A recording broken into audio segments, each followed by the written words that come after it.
حقیقت کیا ہے؟ کیا واقعی کلندن تنظیموں کے گارڈ یہاں پر ہیں پنجاب میں اور پنجاب حکومت ان کے خلاف اس لیے کارروائی نہیں کرتی کہ پھر اس کے خلاف رد عمل ہوگا؟ یہ وجہ ہے، خوف کا شکار ہے یا کچھ اور ہے؟ دیکھیں، میری ذاتی اطلاعات کے مطابق میں ایک بہت گمنام سا جرنلسٹ ہوں. بہاولپور رینج، ڈیرہ غازی خان رینج، فیصل آباد رینج میں خودکش حملہ آور داخل ہو چکے ہیں. وہ جو ایک حکومت نے دانش مندی کا فیصلہ کیا ہے کہ آپس میں مذاکرات کر رہے ہیں، اگر ان کو ایک طرف گو ہٹ دیا گیا تو بہت زیادہ تباہی ہو سکتی ہے. لاہور ہی کے شہر میں آپ کے جتنے سرکاری دفاتر ہیں ان کی دیواریں کنکریٹ کی بنا دی گئی ہیں. ان کے باہر جو سرکاری آپ کے اور میرے پیسوں سے روڈ بنتا ہے ان پہ میں اور آپ گزر نہیں چاہتے. وہ دہشت گردوں کا خوف نہیں ہے تو اور کیا ہے؟ خدارہ ان دہشت گردوں کو ڈیفینڈ کرنے کی بجائے قانون کو حرکت میں لائیں تاکہ عام شہری، اگر یہ چند خاندان محفوظ ہیں تو میں اور آپ بھی محفوظ ہونے چاہیے. ایک سبزی فروش کو بھی تحفظ دینا حکومت کی ذمہ داری ہے. لیکن پنجاب حکومت یہ کہتی ہے عارف حمید صاحب کہ آپ کراچی، سندھ کو دیکھیں، خیبر پختونخوا کو دیکھیں، بلوچستان کو دیکھیں، تو پنجاب تو ان کی نسبت کافی محفوظ نظر آتا ہے، کافی بہتری ہے یہاں پر امن و امان کے حوالے سے.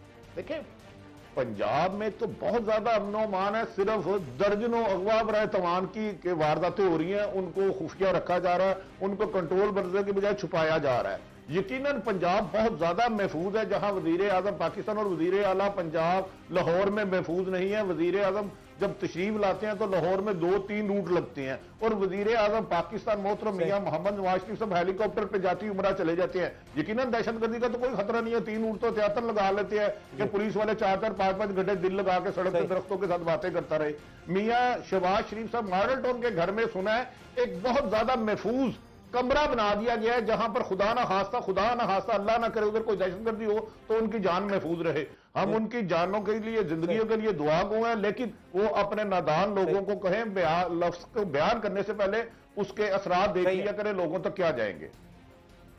صحیح، بہت بہت شکریہ عارف حمید صاحب، سینئر تجزیہ کار صحافی، آپ نے وقت دیا. ان کا خیال ہے کہ پنجاب حکومت دہشت گردی پر قابو پانے کے لیے اپنی ذمہ داریاں پوری نہیں کر رہی. نیوز آر میں ملیں گے بریک کے بعد. سراج الحق جماعت اسلامی کے نئے امیر منتخب کر لیے گئے. منور حسن صاحب کی طالبان نواز پالیسی انہیں شکست دے گئی. جماعت میں نرم انقلاب آ گیا.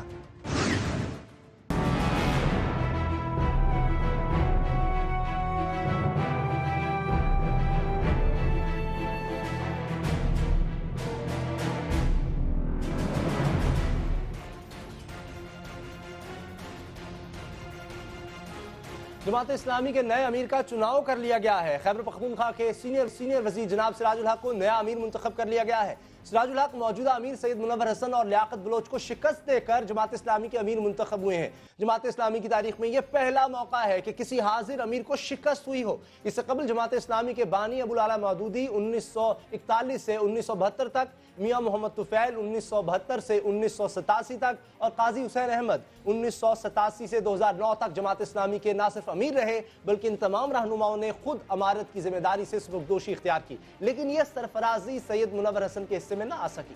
سید منور حسن کی شکست جماعت کی روایت سے ہٹ کر تھی، اس لیے بڑی خبر بنی. ناقدین نے تنقیدی جائزے لیے. کچھ نے کہا یہ نرم انقلاب ہے، کسی کے خیال میں یہ شکست دراصل سید منور حسن کی سخت گیری اور بے لچک رویوں کی ہے. منور حسن کو خود جماعت اسلامی نے مسترد کر کے دراصل ان کی طالبان نواز پالیسیوں کو مسترد کر دیا ہے. یہ سید منور حسن ہی ہے جو اپنی امارت کے دوران طالبان کو دکھی لوگ کہتے رہے، پاک فوج کے شہیدوں کے بارے میں گم سم رہتے اور طالبان کو شہید کہتے، جن کی نظر میں ملالہ یوسفزئی قومی مجرم رہی اور طالبان ہمارے بھائی رہے. قصہ مختصر، سید منور حسن نے جماعت اسلامی کو نہ صرف متنازع بنایا بلکہ انہوں نے دہشت گردی کے خلاف جاری اس جنگ کو بھی شکوک کے اندھیروں کی طرف دھکیلنے کی کوشش کی.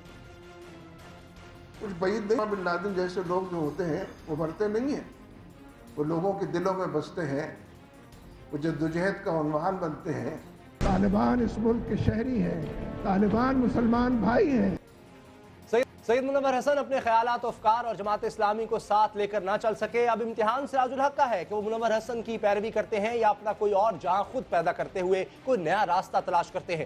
سید منور حسن کی اس شکست میں طالبان کے حامی ان رہنماؤں کے لیے بھی پیغام پوشیدہ ہے جن کو طالبان کی محبت عوام سے دن بدن دور سے دور کر رہی ہے. دیکھیں وہ تبدیلی کے استعارے کیا منور حسن صاحب سے کوئی نصیحت پکڑتے ہیں یا عوام کے فیصلے کا انتظار کرتے ہیں. جماعت اسلامی میں آنے والے نرم انقلاب پر بات کرتے ہیں. ہمارے ساتھ موجود ہیں معروف تجزیہ نگار، صحافی اور دانش دانشور جناب مجیب الرحمان شامل۔ مجیب الرحمان صاحب، کیا منور حسن کی جو طالبان نواز پالیسی تھی وہ ان کی شکست کا باعث بنی؟ دیکھیں، جماعت اسلامی میں جو کچھ ہوا ہے وہ ناقابل یقین ہے اور ناقابل تصور ہے کہ ایک سٹنگ امیر جو ہے وہ دوسری بار منتخب نہ ہو پائے۔ یہ ایک پہلی بار جماعت اسلامی کی تاریخ میں ہوا ہے۔ اس میں یہ تو ہم نہیں کہہ سکتے کہ سراج الحق صاحب کا جو ذہنی سفر ہے وہ منور حسن صاحب سے بہت مختلف ہے، لیکن یہ سراج الحق کے لیے ووٹ نہیں ہے، یہ منور حسن سے اختلاف کا ووٹ ہے۔ وہ عدم اعتماد زیادہ ہے اور اعتماد آپ اسے کم کہہ سکتے ہیں۔ تو منور حسن صاحب نے جو اسلوب اپنایا تھا اور جس طریقے سے مختلف مواقع پر انہوں نے بڑا تذبذب کا ثبوت دیا اور بروقت فیصلہ نہیں کر سکے، اس کی وجہ سے یہ صورتحال پیدا ہوئی ہے۔ آپ کو یاد ہوگا کہ 2013 کا جو الیکشن ہے اس میں جماعت اسلامی جو ہے آخر دم تک اس پیچ و تاب میں رہی اور مشکل میں رہی کہ اسے پی ٹی آئی سے الائنس کرنا ہے یا مسلم لیگ نون سے کرنا ہے۔ نتیجہ یہ ہے کہ دونوں سے بھی قومی سطح پر کوئی معاملہ نہیں ہو سکا، اس کی وجہ سے خاصا نقصان اٹھانا پڑا۔ تو کراچی میں جو صورتحال ہوئی وہ بھی آپ کے سامنے ہے، اس میں بھی مشکلات پیدا ہوئیں اور کراچی کی جماعت جو ہے اس میں ایک بدنظمی پیدا ہوئی، اور منور حسن صاحب کا جو اسلوب ہے اور پھر جو بات کرنے کا انداز تھا اس نے بھی لوگوں کو یعنی ایک طرح سے دکھی کر دیا، تو اس کے نتیجے میں یہ صورتحال پیدا ہو گئی۔ ان کے کئی بیانات جو ہیں کیا جماعت اسلامی کو متنازع بنا گئے؟ اسامہ بن لادن کے حق میں چاہے بیان ہو، چاہے فوجیوں کو غیر شہید اور طالبان کو شہید کہنا ہو، یہ بیانات بھی انہیں لے ڈوبے؟ ہاں، یہ بھی ایک فیکٹر ہو سکتا ہے، کیونکہ اس میں جو انہوں نے الفاظ انتخاب کیے وہ غیر محتاط تھے۔ وہ یہی بات احتیاط کے ساتھ بھی کہی جا سکتی تھی۔ کوئی ضروری بات نہیں ہے کہ آپ طالبان کو انتہائی سطح پہ جا کر کنڈیم کریں، آپ ان کے لیے نرم گوشہ رکھ سکتے ہیں، لیکن پھر احتیاط سے تو بات کرنی چاہیے۔ تو وہ احتیاط کا دامن چھوڑ بیٹھے، اور آپ کو معلوم ہے کہ منور حسن کا ایک بڑا شاندار کیریئر ہے اور بڑے طویل عرصے سے وہ جماعت اسلامی اور اسلامی جمعیت طلبہ کا حصہ ہیں۔ 1964 میں وہ ناظم اعلیٰ تھے جمعیت کے، جبکہ ہمارے جو سراج الحق ہیں وہ تو اس وقت 2 سال کے تھے، تو وہ تو انگوٹھا بھی نہیں چوس رہے تھے اس وقت۔ تو منور حسن بہت سینئر ہیں، بڑی سرگرم رہے ہیں، بڑی ذاتی خوبیوں کے مالک ہیں، لیکن بس کچھ سیاسی معاملات میں توازن برقرار نہیں رکھ پائے، اس وجہ سے جماعت کا امیج جو ہے وہ خاصا متاثر ہوا۔ جس طرح آپ فرما رہے ہیں پہلے کبھی نہیں ہوا جماعت اسلامی میں اس طرح، تو کیا اسے ہم نرم انقلاب کہہ سکتے ہیں؟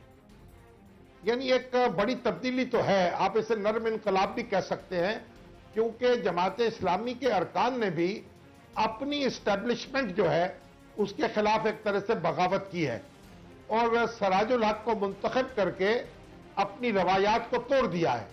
تو سراج الحق ایک نوجوان ہیں اور ایک اپنا مزاج رکھتے ہیں سادگی کا، اور بڑی عام آدمی کی زندگی گزارتے ہیں، کوئی ان کا کروفر نہیں ہے۔ پہلے بھی سینئر وزیر رہے ہیں خیبر پی کے، آپ پھر سینئر وزیر ہیں، تو حکومت چلانے کا تجربہ بھی ان کو حاصل ہے، لیکن ان کی جو علمی معاملات ہیں وہ ذرا غور طلب ہیں، تو ان کو بڑی توجہ دینی پڑے گی، گفتار جو ہے اپنی پر قابو رکھنا پڑے گا، اور اپنے جو کمی ہے اس کو اپنے اچھے مشیروں سے پر کرنا پڑے گا، کیونکہ جماعت اسلامی کا امیر خواہ وہ مدرسے میں نہ پڑھا ہوا ہو، اس نے کالج اور یونیورسٹی میں تعلیم پائی ہو، تب بھی اسے دینی علم کی ایک خاص مقدار کا مالک ضرور ہونا چاہیے۔